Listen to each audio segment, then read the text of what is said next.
Se entrenó para que ningún veneno pudiera matarlo, para sobrevivir a la traición que acechaba en cada sombra. Pero cuando finalmente deseó la muerte, cuando la buscó como una liberación, su propio cuerpo se lo impidió. El veneno, su antiguo enemigo, ahora se negaba a concederle el final. Se había convertido en un prisionero de su propia supervivencia. Esta es la historia de un rey cuya obsesión por la vida lo condenó a una muerte que no pudo elegir. Un hombre que desafió a la muerte y pagó el precio de su arrogancia. Su nombre era Mitrídates VI Eufator, rey del Ponto. Un nombre que Roma aprendería a temer, pero cuya leyenda quedaría sellada por la más cruel de las ironías. Vivimos en una época donde la muerte por veneno parece sacada de novelas de misterio, pero en el mundo antiguo era un arte oscuro y una realidad cotidiana. En las cortes reales del siglo I a.C., el poder era un juego de trono sangriento. Las copas de vino escondían amenazas letales. Las comidas familiares podían ser la última cena, y la paranoia era el único instinto de supervivencia fiable. En este escenario de conspiraciones silenciosas y muertes súbitas, nació y creció Mitrídates. Su padre, el rey anterior, había sido asesinado durante un banquete, víctima de un veneno fulminante, servido por manos supuestamente leales. El joven príncipe aprendió la lección de la forma más brutal al confiar en alguien, era firmar su propia sentencia de muerte. Desde muy joven, Mitrídates desarrolló una obsesión que definiría su vida y su leyenda, el miedo al veneno. No era una simple precaución, era un terror que lo consumía. Veía la traición en cada gesto, la ponzoña en cada plato. Sabía que sus enemigos, tanto dentro como fuera de su corte, esperarían el momento perfecto para eliminarlo con la misma discreción con la que habían matado a su padre. Pero Mitrídates no era un hombre que se resignara a su destino. Si el mundo era un nido de serpientes, él se convertiría en el depredador más peligroso de todos. Decidió que no viviría con miedo. En su lugar, dominaría al miedo mismo. Su objetivo era ambicioso, casi una locura al volverse inmune a todos los venenos conocidos por el hombre. Así comenzó su macabro ritual diario. Cada mañana, en la soledad de sus aposentos, Mitrídates se enfrentaba a la muerte en pequeñas dosis. Comenzó con cantidades ínfimas de arsénico,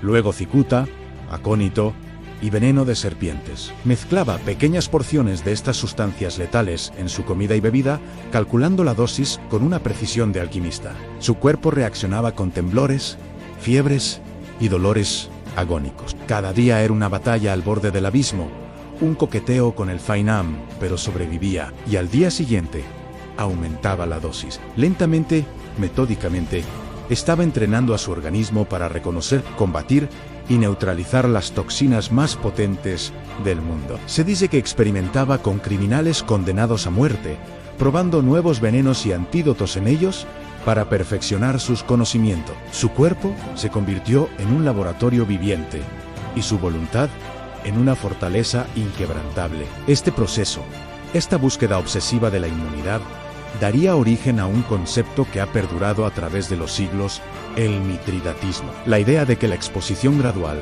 a una sustancia tóxica puede generar resistencia a ella.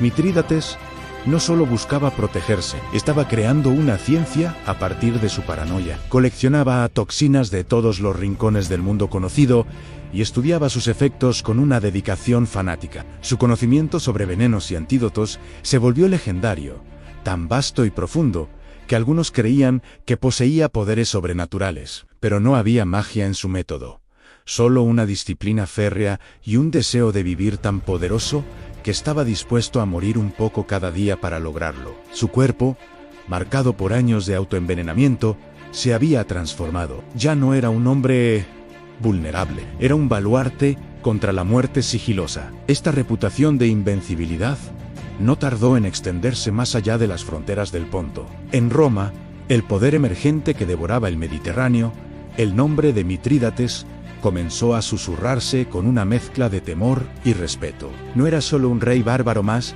en los confines del mundo conocido, era un adversario formidable, inteligente y sobre todo imposible de matar por los medios tradicionales. Se convirtió en el gran enemigo de la República Romana en Oriente, un hombre que desafiaba su expansión con una audacia sin precedente. Los generales romanos más célebres de la época, como Sila, Lúculo y Pompeyo Magno, fueron enviados para derrotarlo. Roma lo subestimó al principio, pero pronto descubriría que Mitrídates era una espina clavada en su costado, un rival que se negaba a caer. Durante décadas, el rey del Ponto libró una guerra sin cuartel contra la mayor superpotencia de su tiempo. Las guerras mitridáticas fueron una serie de conflictos sangrientos y prolongados que pusieron a prueba la resistencia de Roma. Mitrídates demostró ser un estratega brillante y un líder carismático, capaz de unir a diversas tribus y reinos contra el enemigo común. Ganó batallas, conquistó territorios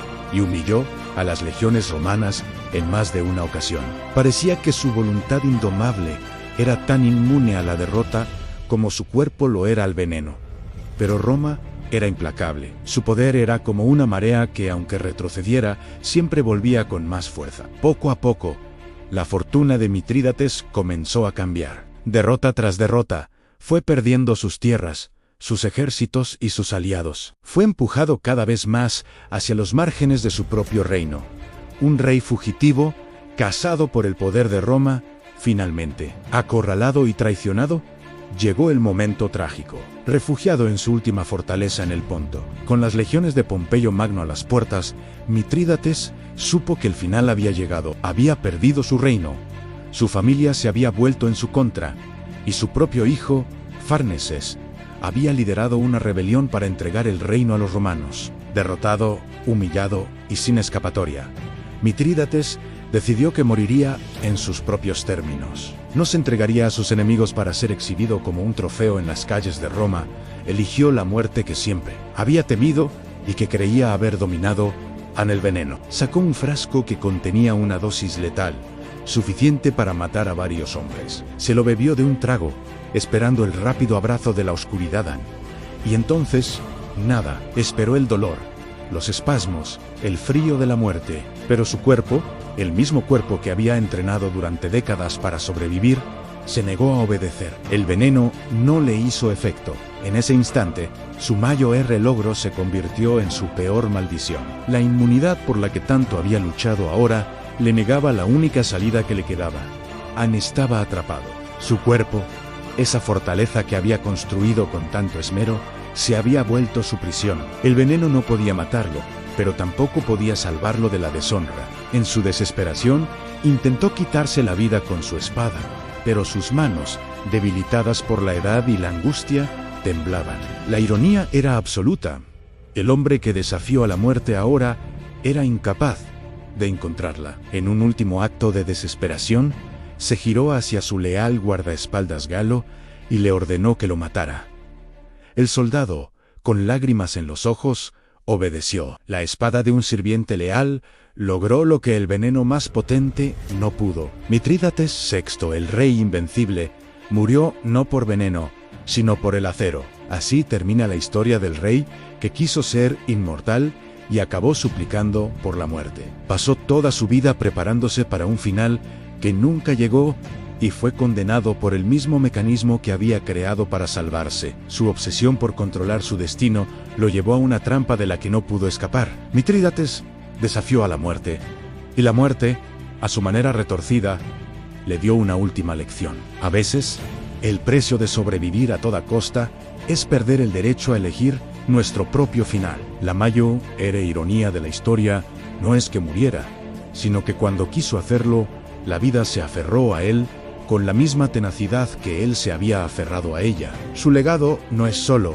el de un enemigo temible de Roma, sino el de una advertencia eterna. Hay destinos peores que la muerte, y uno de ellos es convertirse en prisionero de tu propia inmortalidad.